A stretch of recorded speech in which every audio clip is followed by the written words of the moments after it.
Os mecanismos linguísticos, eles são, na verdade, um desdobramento da competência 1. Na competência 1, nós falamos em escrita formal. Na competência 4, nós falamos em mecanismos linguísticos. Os mecanismos linguísticos, ele é uma gramática macroestrutural. O que é essa gramática macroestrutural? Coesão e coerência. Coesão e coerência são os dois mecanismos linguísticos mais avaliados na redação do Enem. O que quer dizer coesão? Amarração. Ou seja, você sabe amarrar as ideias do seu texto, você sabe concatenar as ideias do seu texto. Se você vai defender um argumento, você diz assim: inicialmente, o problema sobre o qual discorreremos é esse, esse, esse. Posteriormente, isso, isso, isso, e finalmente.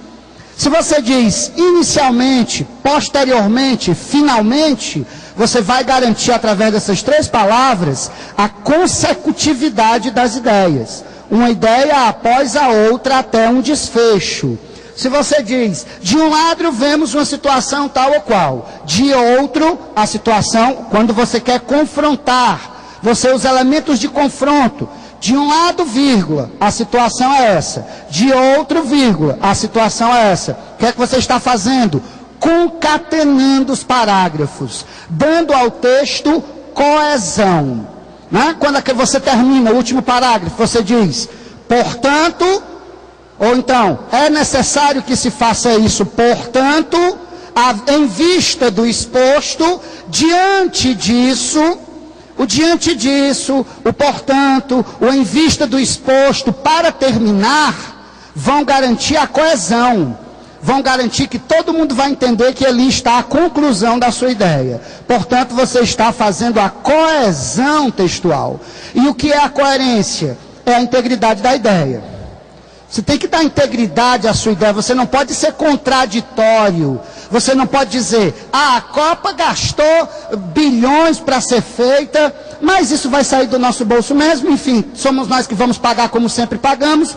Isso é uma incoerência, porque você não deve partir do pressuposto de que a dívida vai ser paga pela população brasileira em virtude da má gestão dos recursos públicos pelos nossos governantes. Então, tentar dar coerência quer dizer uma postura ética, uma consciência social, não produzir ideias preconceituosas, não levar o texto para uma subjetividade muito ampla, para que você tenha coerência, integridade do pensamento naquilo que você está escrevendo. E a quinta competência fundamental, essa sozinha vale 200 pontos, que se chama elaborar a proposta. Vocês sabem, acredito que isso já seja um ponto pacífico, que todo parágrafo final de redação no Enem deve ter uma proposta de intervenção social. Uma proposta para a solução do problema que você discutiu. Então são as 5 competências para a nota 1000. Mas, João Filho, sem conversa fiada, vamos imaginar uma redação agora. Vamos sair daqui mais ou menos com um projeto, com um esqueleto de texto, para que eu exercite em casa, para que eu treine em casa, a partir de uma sugestão que você vai me dar sobre dissertação argumentativa. Vamos lá então? Vamos lá? Achei aí um cantinho, um pedacinho de papel, e vamos fazer assim. Redação Enem. Primeiro parágrafo, segundo parágrafo, terceiro parágrafo, quarto parágrafo. Veja bem, moçada, vocês vão escrever, e ponham isso na cabeça de vocês, tá? Vocês vão escrever entre 20 e 30 linhas, ok? Não menos que 20, não menos que 20, não mais que 30. Tente fazer isso. 25 linhas está excelente. Tá? Então vamos tentar exercitar a partir de agora, viu galera? Vamos tentar exercitar a partir de hoje a produção textual com um mínimo de 20 e um máximo de 30 linhas. Por que um mínimo de 20? Porque com 15 linhas, galera, muito dificilmente você vai discutir bem um problema. Muito dificilmente. E muito dificilmente também vai lançar uma proposta interessante. Um texto de 15 linhas mal dá para apresentar um problema e dar uma opinião sobre ele. Então, pelo menos 20. Mais de 30 não é bom. Por quê? Porque se 30 já é o suficiente, se eu passar de 30, quanto mais eu escrevo, mais exposto ao erro eu fico. Então, não vou me expor ao erro escrevendo mais do que o necessário. E também não vou escrever de menos para não contemplar todas as competências. Então, mínimo 20, máximo 30, uma média 25 linhas por texto. 25 linhas você divide perfeitamente em 4 parágrafos. Em 4 parágrafos, entende? Se você escreve pelo menos umas 5, 6 linhas por parágrafos, 6 vezes 4, 24. 5 linhas, 5 vezes 4, 20.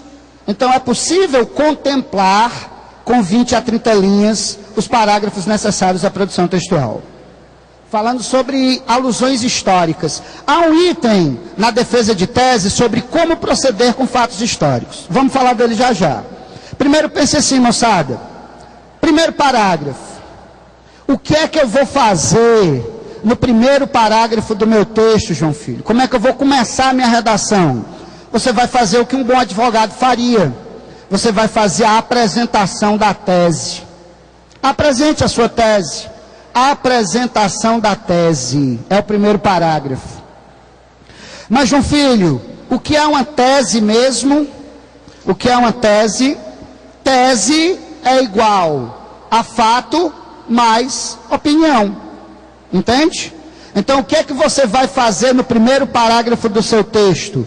Você vai identificar o fato que está na proposta, citar o fato no seu primeiro parágrafo e emitir uma opinião sobre ele. Mas veja bem, ao apresentar o fato, o que é que eu não posso fazer? Citar do jeito que está na proposta. Eu tenho que usar as minhas próprias palavras.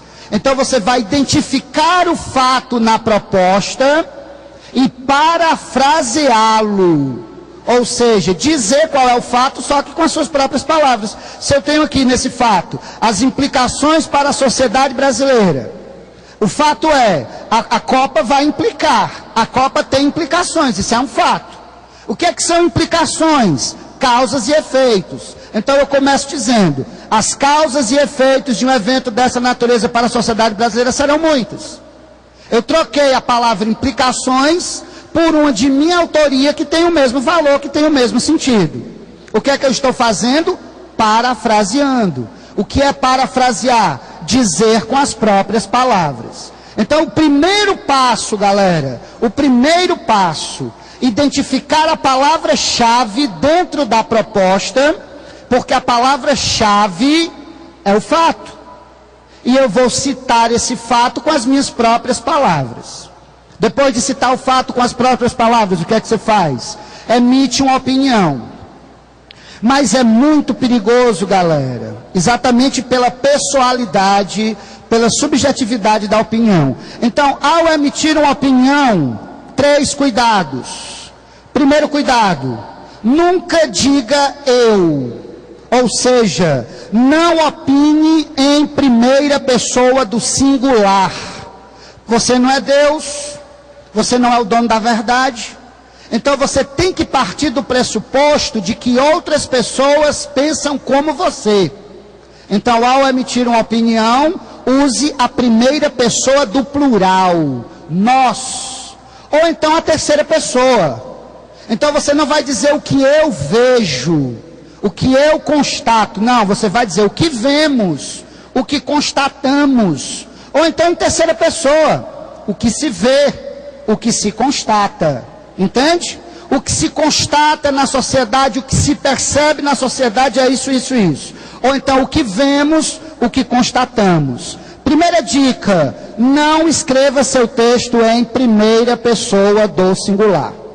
Elimine da sua vida o eu. Escreva em nós ou escreva em ele. Primeira do plural ou terceira pessoa. Primeira do singular, eu jamais. Pelo motivo muito simples, você fica muito autoritário. A sua opinião pode soar pedante. A sua opinião pode soar autoritária. Eu vejo isso, Quem é você dentro do universo de uma sociedade tão grande quanto a nossa? Entende? Então tenha humildade para partir do pressuposto de que outras pessoas também pensam como você. Use nós ou ele. Outra dica: elimine palavras ou expressões de sentido extremo. Palavras de sentido extremo. Por exemplo, é catastrófica a situação da violência urbana no Brasil. É hedionda a impunidade contra a corrupção que se pratica nesse país. É uma barbárie a situação. Barbárie, hediondo, catastrófico. Nunca emitam opinião usando palavras tão fortes. Entende? Nunca. Também não use palavras ou expressões de sentido vago. Eu acho, eu penso, eu acredito. Quem acha, pensa, acredita, não tem convicção. Como é que eu vou convencer o meu leitor se nem eu estou convicto? Usando palavras vagas. Entende?